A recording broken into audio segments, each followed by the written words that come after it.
Maligayang pagdating sa lahat ng ating mga tagapakinig, ito ang inyong kwentong Lola Volt. Ang amoy ng rosemary at bawang ay nananatili pa sa aking mga daliri. Nasa kalagitnaan ako ng paghahanda ng marinade para sa morcon na balak kong dalhin sa hapunan. Ang aking mga kamay ay gumagalaw ng kusa, sanay na sanay sa ritmong nakakapanatag ng loob, isang recipe na kabisado ko na mula sa puso. Biglang umugong ang aking telepono sa ibabaw ng granite na lababo. Isang matinis at nakakagambalang tunog sa katahimikan ng aking kusina. Pinunasan ko ang aking mga kamay at kinuha ito. Isang text mula sa aking manugang na si Riza. Hindi ka imbitado sa hapunan. Ayaw kita dito. Iyon lang. 2 maikli at malupit na pangungusap. Walang pagbati, walang paliwanag. Para bang sinintensyahan ako sa pamamagitan ng text, ipinadala eksakto 4:17 ng hapon sa araw mismo na dapat sana ay darating ako. Ako ang nagbayad para sa hapunang iyon.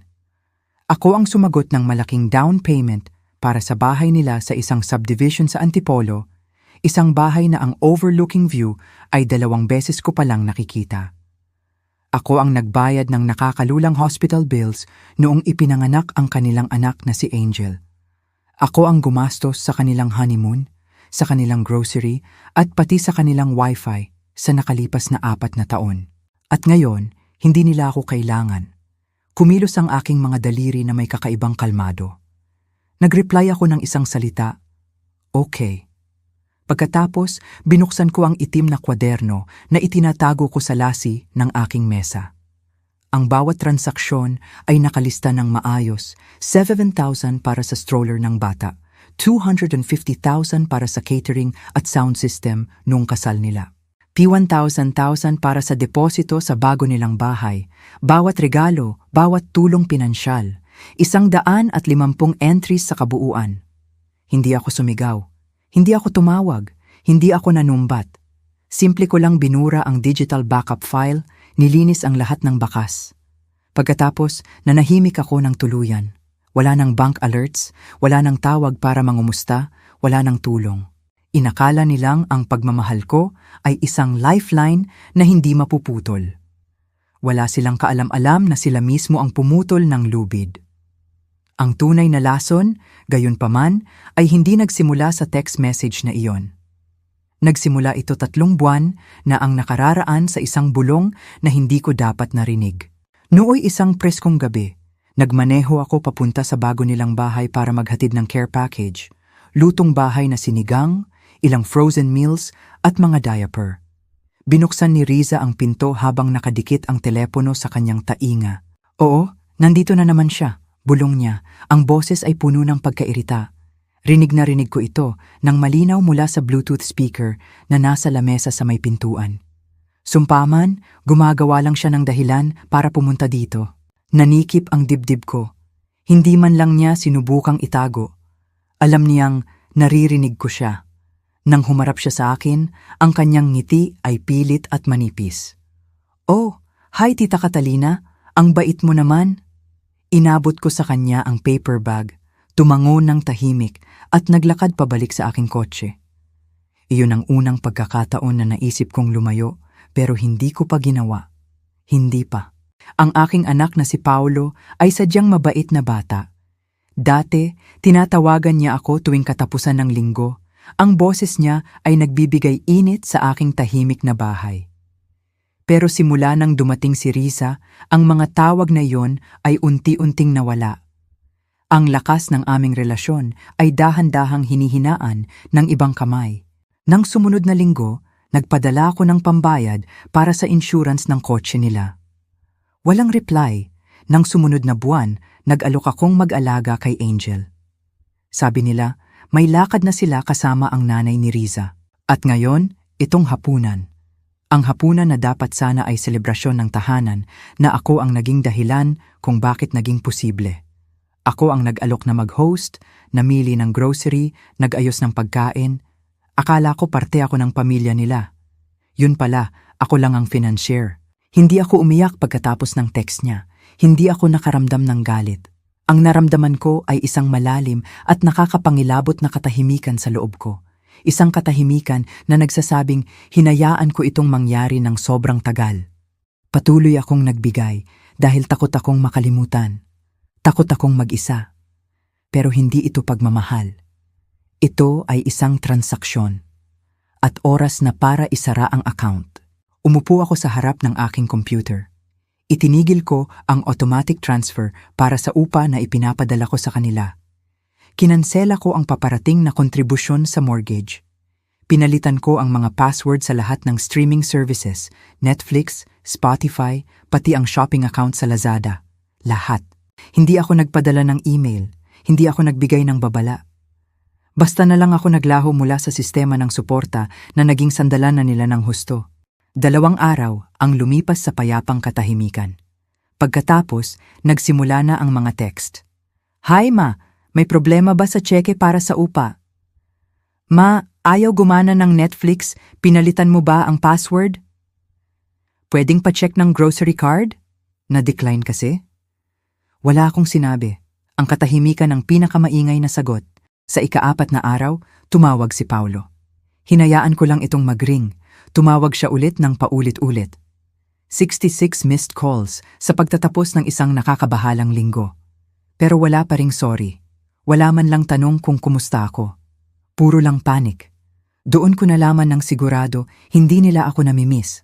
Ang namimiss nila ay ang pera ko. Hindi pa ako tapos. Maaaring nabura na ang mga digital receipts, pero ang mga papel na kopya sa itim na kwaderno ay nananatili.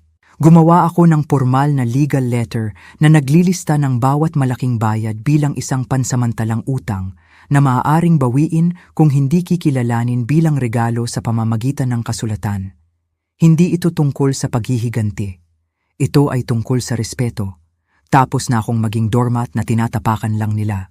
Matapos ang isang buong linggo ng aking pananahimik, isang ibang klase ng mensahe ang dumating mula kay Paulo. "Ma, kausapin mo naman ako. Anong nangyayari?" Sabi ni Riza, galit ka daw dahil sa isang misunderstanding. Isang misunderstanding? Ang salitang iyon ay isang insulto. Hindi ka imbitado sa hapunan. Ayaw kita dito.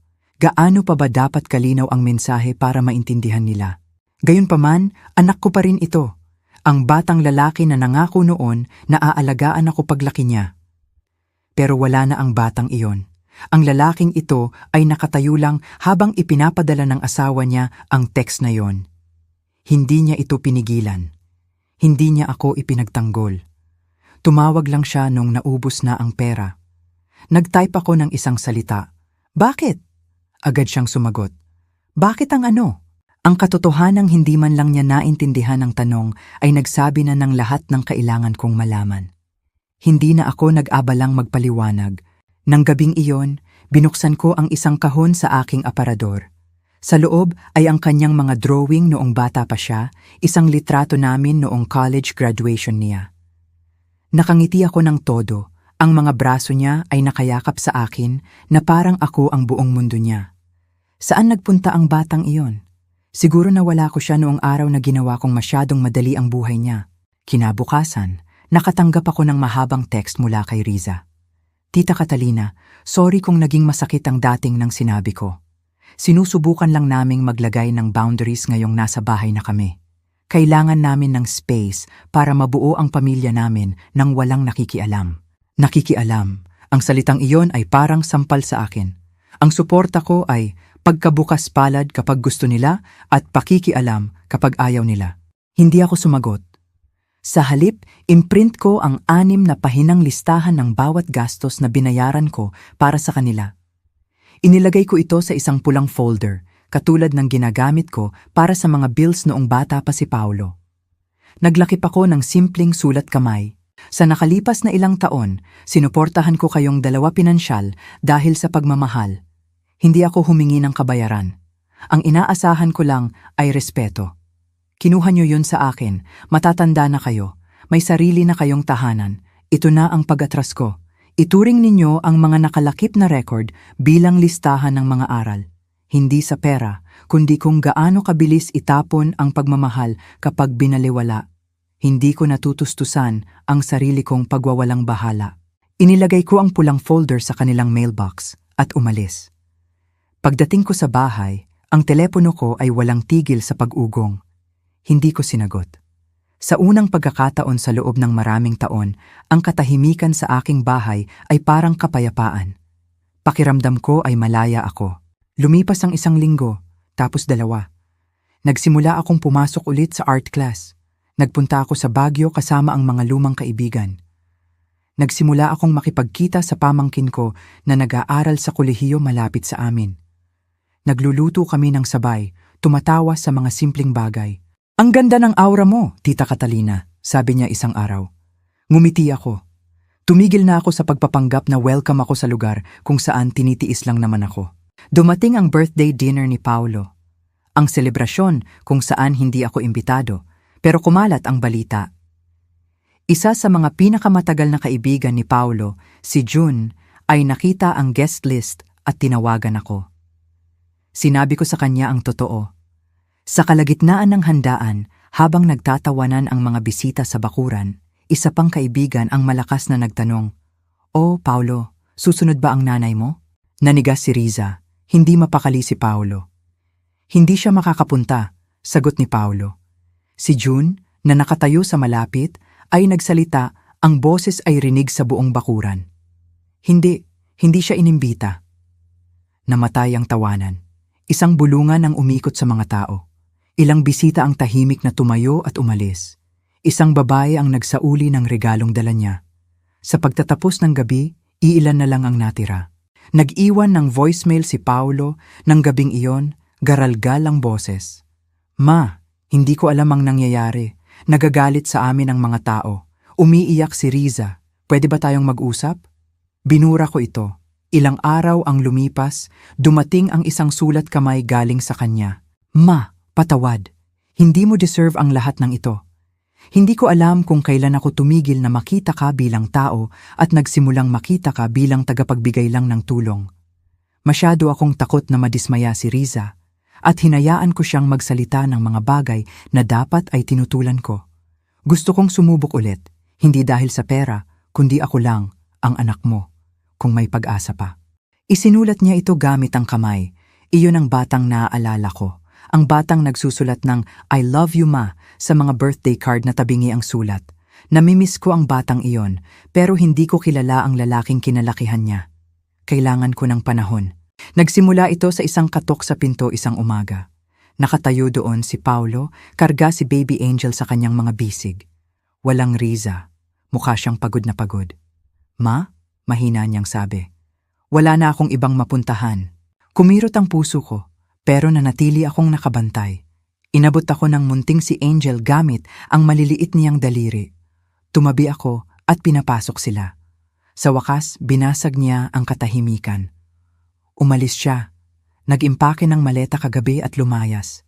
Sabi niya, makikitira daw siya sa kapatid niya. Sabi niya, kailangan ko daw malaman kung sino ang kakampihan ko. At anong napili mo? Tanong ko. Tumingala siya, ang mga mata ay puno ng sakit na sumasalamin sa nararamdaman ko. Akala ko siya ang kakampihan ko, pero habang sinusubukan kong panatilihin ang kapayapaan kasama siya, lalo kong nawawala ang sarili ko. At ikaw? Tumigil siya sandali. Ma, alam kong hinayaan kong lumala ang lahat. Alam kong hinayaan ko siyang bastusin ka. Pero ikaw lang ang kaisa-isang tao na laging nandyan para sa akin. At namimiss na kita. Ayun na siya, ang batang lalaki sa katawan ng isang matanda. Hinayaan mong maging invisible ako sa buhay mo, Paulo. Sabi ko, malambot ang boses pero matatag. Alam ko, bulong niya. At ngayong wala na siya, naaalala mo na ako. Napuno ng luha ang kanyang mga mata. Ang sakit. Nagsimulang umiyak ang bata. Inabot ko siya at ibinigay niya sa akin. Tumahan si Angel sa aking mga bisig na parang doon siya nababagay. Siguro hindi na ito tungkol sa pagpaparusa sa kanya. Siguro tungkol na ito sa paghayaan siyang paghirapan ang pagbabalik niya. Nang gabing iyon, pagkaalis niya, tumayo ako sa bintana at tumitig sa buwan. Ang bagong bersyon ng sarili ko ay natuto na tungkol sa boundaries. At ang boundaries ay hindi nababaluktot dahil lang may nakaalala kung paano mag-sorry. Ilang araw ang lumipas, may text galing kay Riza. Nakikitira diyan si Paulo? Good luck. Tingnan natin kung hanggang kailan ka masisiyahan diyan. Walang tanong tungkol sa bata. Puro lang lason.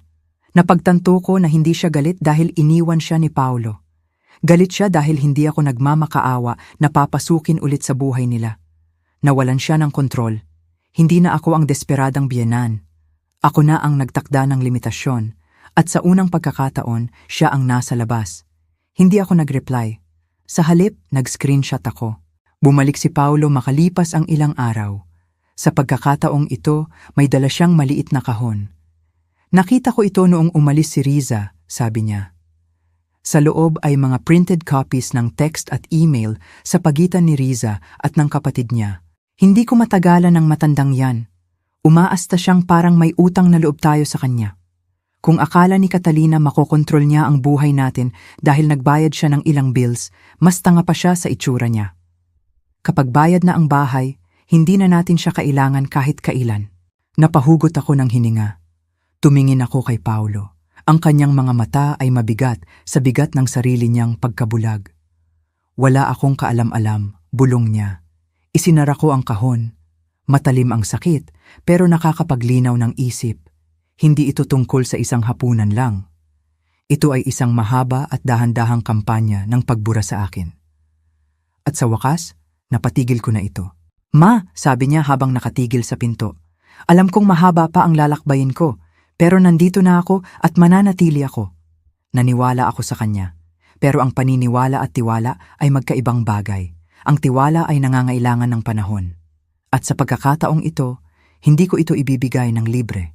Kailangan niyang paghirapan ito tulad ng paghihirap ko para sa aking kapayapaan. Ang mga sumunod na linggo ay tahimik, maingat.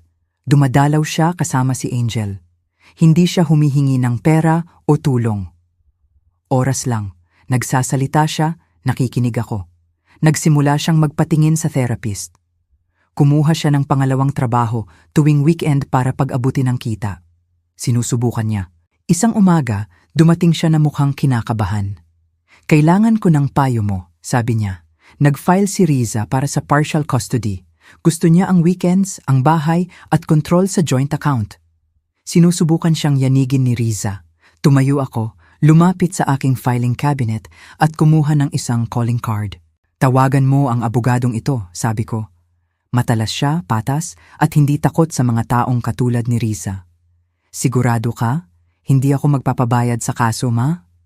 Alam ko, Paolo, sabi ko ng matatag, pero tutulungan kitang mahanap ang tamang mga gamit para ipaglaban ang sarili mong laban.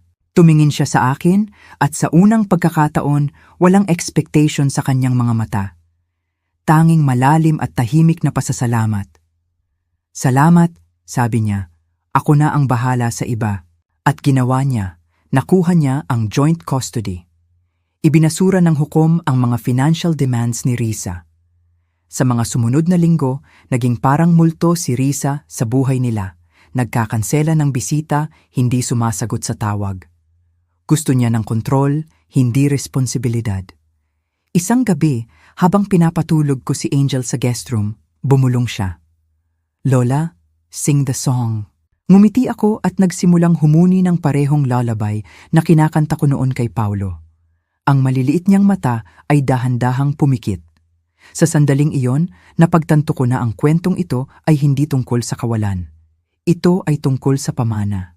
Ito ay tungkol sa lakas na gumuhit ng linya sa buhangin. At ang pasensya na tingnan kung sino ang tatawid dito ng may grasya. Ito ay tungkol sa pagpapakita sa susunod na henerasyon kung ano talaga ang itsura ng pagmamahal. Matatag, malambing, tapat, at laging pinaghihirapan. Hindi ito tungkol sa pagiging tagabigay na nagkukonsinti ng kahinaan, kundi isang magulang na nagpapalaki ng kalakasan, kahit pa huli na dumating ang leksyon.